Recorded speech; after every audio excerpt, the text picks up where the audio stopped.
और जब भी आपसे मिलने का मौका मिलता है हम सबके लिए ये सौभाग्य का विषय है और आपकी प्रेरणा ही हम सबके लिए ऊर्जा का काम करता है। और मैं सदैव ऋणी हूँ सिलीगुड़ी का कि दार्जिलिंग सिलीगुड़ी जैसा प्रतिष्ठित लोकसभा सीट पर जहाँ जल्दी से दूसरी बार बैठना बहुत मुश्किल होता है, आप सब ने आपके प्रेम से और आपके स्नेह से दोबारा मुझे इस कुर्सी पे बिठाया। आप सबका मैं बहुत आभारी हूँ और आपके स्नेह और प्रेम के कारण ही हमें ये ऊर्जा देने का काम करता है। और हमारा जीवन कोई राजनीतिक जीवन तो नहीं है, बाय डिफॉल्ट शायद राजनीति में है, बट मैं अक्सर कहता हूं जितने दिन तक राजनीति में रहूंगा आप सबकी सेवा में हमेशा तत्पर उपस्थित रहूंगा। जहां तक बजट की बात है, हम सब लोग जानते हैं कि ये एक अपने आप में ऐतिहासिक बजट था। हिंदुस्तान का इकोनॉमी और स्केल लगातार तेजी के साथ बढ़ रहा है। जहां 10वें स्थान की दुनिया की सबसे बड़ी इकोनॉमी होती थी, आज 5वें स्थान पे है और मुझे लगता है अगले 4 साल के अंदर में 3रे स्थान पे हम आ जाएंगे। और मुझे ये भी खुशी है कि आज भारत सरकार जब भी पार्लियामेंट में अपना बजट पेश करती है हम सबको गर्व होता है, क्योंकि एक साल के लिए 50 लाख करोड़ का बजट जो है भारत सरकार हम सब के लिए घोषित करती है। और इस बार का बजट जो है मुख्यतः जो है 2025 का बजट टैक्स सुधार से लेकर के कृषि और टूरिज्म से लेकर के इंफ्रास्ट्रक्चर के ऊपर में जोर दिया था। और इस बार के बजट में पहली बार मुझे ऐसा महसूस हुआ कि पर्यटन से लेकर के हिली एरिया से लेकर के नॉर्थ ईस्ट से लेकर के नॉर्थ बंगाल जैसे क्षेत्र को प्रमुखता के साथ जो है स्थान मिला, क्योंकि इस बार के बजट में 2 चीज और मुख्य थी। एक तो पर्वतीय क्षेत्र और साथ में रूरल इंफ्रास्ट्रक्चर के ऊपर में जोर था। मुझे लगता है इसके कारण हमारे जैसे क्षेत्र को इसका लाभ होगा।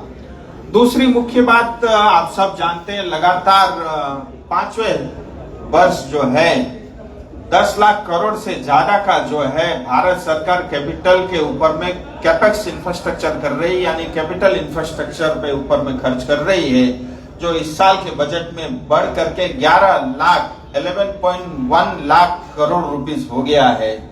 और जब भी भारत सरकार या कोई भी सरकार अपनी तरह से जो है कैपिटल इन्वेस्टमेंट करती है और कैपिटल एसेट क्रिएट करती है, उससे वो साफ दर्शाता है कि सरकार की मंशा क्या है और सरकार जो है विकास को लेकर के किस प्रमुखता के साथ काम कर रही है। हम सबको इस बात की भी खुशी है कि इस बार के बजट में 12 लाख रुपए तक जिसकी सालाना आय है उसको टैक्स ब्रैकेट से अलग रखा है। और हमारे बीच चार्टर अकाउंटेंट के साथी भी यहाँ मौजूद है, वो सब जानते हैं एक स्पेशल डिडक्शन मिलता है करीब 75,000 का साल में, अगर वो स्टैंडर्ड डिडक्शन जोड़ दे तो 12,75,000 तक अगर किसी की आय है तो उसको टैक्स में पूरी तरह इनकम टैक्स में छूट है। और मुझे लगता है हम मध्यम वर्गीय लोग ज्यादा हैं यहाँ पे, और मुझे लगता है सिलीगुड़ी के करीब 90% लोग हैं जो इस टैक्स के बोझ से उन्होंने मुक्ति पाई है। हम सब के लिए खुशी की बात है। टूरिज्म को लेकर के बात थी कि 50 अलग अलग टूरिस्ट डेस्टिनेशन हब को भारत सरकार डेवलप करेगी, और मैं ऐसा मानता हूं कि 50 जब डेस्टिनेशन को डेवलप करने की बात आएगी उसमें हमारा दार्जिलिंग और सिलीगुड़ी अवश्य होगा। और इतना ही नहीं, होम स्टे टूरिज्म से लेकर के बुद्धिस्ट टूरिज्म सर्किट से लेकर के उड़ान कनेक्टिविटी की भी इस बजट के अंदर में चर्चा हुई, जहां 120 नए जो है गंतव्य को जो है विकसित करने का उड़ान स्कीम के अंतर्गत भारत सरकार ने ये घोषणा की है। और मुझे आपको ये बताते हुए खुशी है, मैं हाल ही में एविएशन मंत्री जी से मिला था, जो हेलीकॉप्टर सर्विस बागडोगरा से आज सिक्किम को मिल रही है, बहुत जल्द दार्जिलिंग और कालिम्पोंग को भी वो कनेक्टिविटी मिलने जा रही है। कृषि को लेकर के बड़ी राहत थी, जहां किसान क्रेडिट लिमिट 3 लाख से बढ़ा करके 5 लाख कर दिया है। और कैपिटल इंफ्रास्ट्रक्चर के बारे में मैं ऑलरेडी बता चुका हूं। और जल जीवन मिशन के लिए 2028 तक बढ़ा करके 100% घरों में जो है शुद्ध जल पीने का जल पहुंचाने का ये वादा भी भारत सरकार का है। और मुझे पता है हमारे यहाँ बहुत सारी जगह पे भ्रष्टाचार के भेंट चढ़ जाता है, यानी हर घर जल की जगह हर घर नल हो पड़ा हुआ है। और मुझे ये भी बताते हुए खुशी है कि पिछले 3 दिन से लगातार जो है केंद्र सरकार की एक टीम जो है अपने क्षेत्र में भ्रमण पे है और जहां टूटी हुई है उसको ठीक भी कराया जाएगा। एमएसएमई को लेकर की जो है उनकी क्रेडिट फैसिलिटी को लेकर के बड़ी घोषणा इसके अंदर में हुई है। शिक्षा को प्राथमिकता दिया गया है, हेल्थ इंफ्रास्ट्रक्चर को प्राथमिकता दिया गया है। और हमारे क्षेत्र में भी मैं देख रहा था 53 ऐसे ब्लॉक लेवल के अस्पताल है या जो पीएचसी सेंटर है या जिसके अंदर में बिल्डिंग लेस पीएचसी सेंटर है, उनको भी विकसित करने के लिए 220 करोड़ रुपए की जो है राशि स्वीकृत हुई है। ये भी इस बजट के अंदर में कहा गया है। और जहां तक पश्चिम बंगाल की बात है तो रेलवे से लेकर के तमाम चीजों के ऊपर में, मेट्रो से लेकर के हाईवे, सड़क और वायु मार्ग से लेकर के तमाम चीजों में जो है केंद्र सरकार ने घोषणा की है। और मैं क्योंकि दार्जिलिंग का सांसद हूं, मुझे ये बताते हुए खुशी है, आप में से ज्यादातर लोग मुझे पहले भी सुन चुके होंगे, बालासन से लेकर के सेबोक कैंट तक का रोड बन रहा है और बालासन नदी का पुल जो है उस पे जो है वाहन आना जाना भी पिछले 3 दिन से वो ऑलरेडी चालू हो चुका है। और अगले साल जो है मतलब 2025 इसी साल दिसंबर के आसपास पूरी तरह ये 12.5 किलोमीटर की सड़क बन के तैयार होगी। और बहुत जल्दी जो है वहां से सेबक कैंट से लेकर के नया कोरोनेशन ब्रिज तक 14 किलोमीटर की 4 लेन एलिवेटेड हाईवे बनेगी।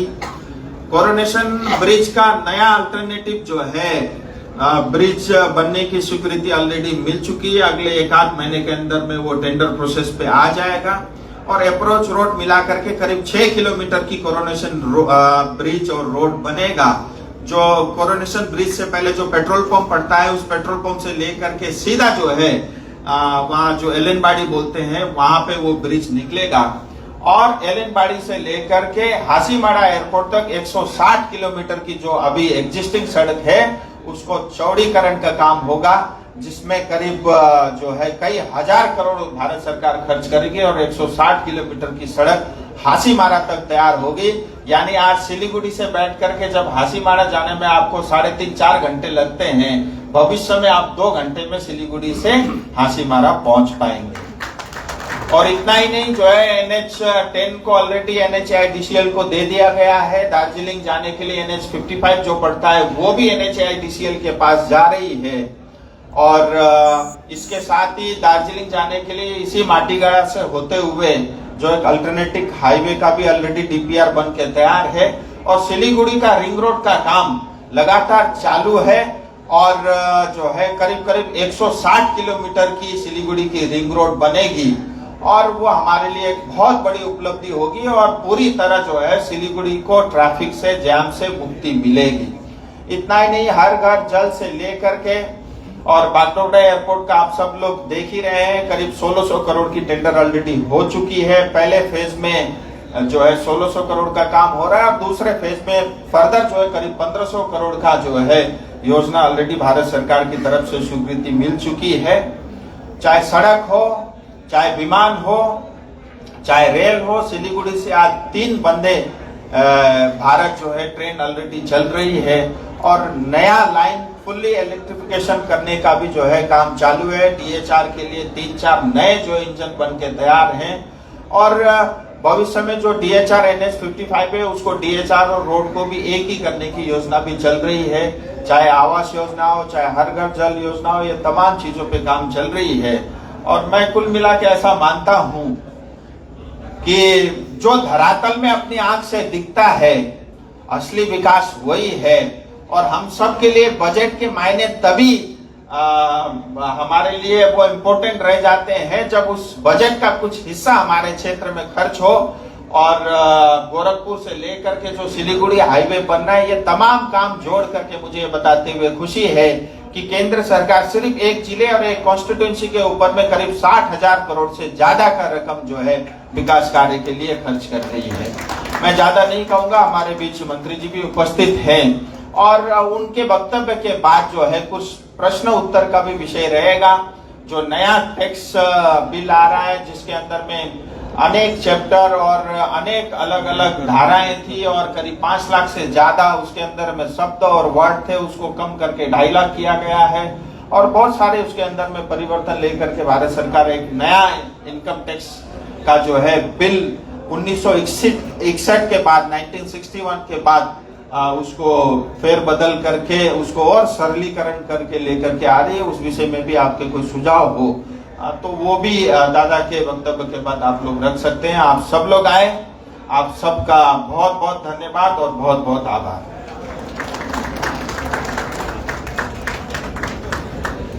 धन्यवाद राजू जी का।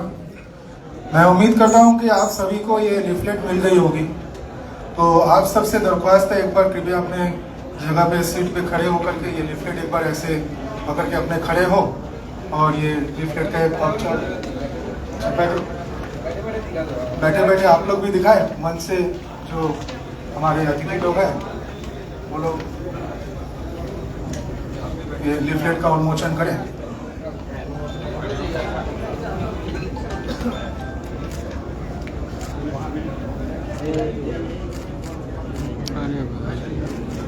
धन्यवाद।